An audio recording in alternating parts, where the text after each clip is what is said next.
केंद्र सरकारच्या कर्मचारी विरोधी धोरणासंदर्भात देशातील 60 लाख केंद्रीय कर्मचारी आजपासून संपात सहभागी झाले आहेत।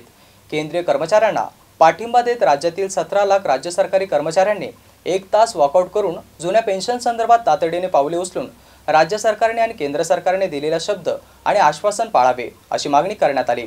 राज्य सरकारी मध्यवर्ती कर्मचारी संघटनेचे राज्य उपाध्यक्ष तसेच छत्रपती संभाजीनगर राज्य सरकारी कर्मचारी संघटनेचे जिल्हाध्यक्ष डॉक्टर देविदास जरारे यांनी एमसी न्यूजला माहिती दिली आहे।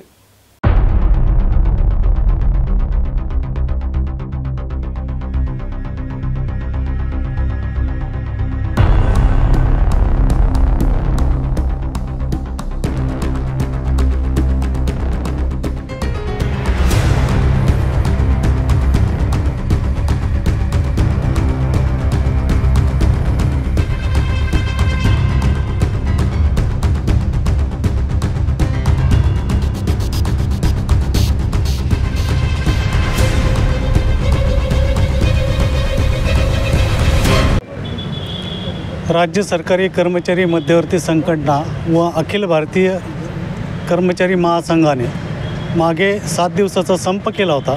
त्यानंतर जुनी पेन्शन योजना लागू करण्यासाठी समिती नियुक्त केली।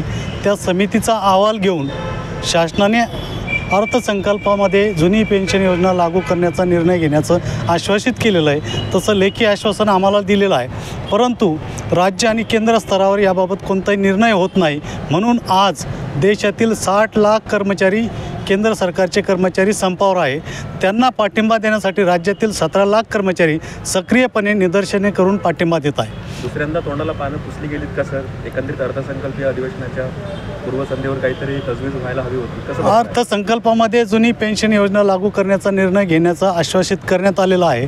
आगामी अर्थसंकल्पामध्ये आम्हाला जुनी पेन्शन योजना लागू व्हावी यासाठी सरकारवर दबाव आणण्यासाठी आजचे हे निदर्शन आहे आणि 60 लाख केंद्रीय कर्मचारी सुद्धा आज संपावर आहेत। आज फक्त वॉकआउटचा इशारा होता। आज फक्त 12 ते 1 वॉकआउट आहेत। संपूर्ण कार्यालयासमोर वॉकआउट करतो आहोत। एकच मिशन जुनी पेन्शन। सर आपलं नाव आहे? डॉक्टर देविदास जरारे, राज्य उपाध्यक्ष, राज्य सरकारी कर्मचारी मध्यवर्ती संघटना, महाराष्ट्र।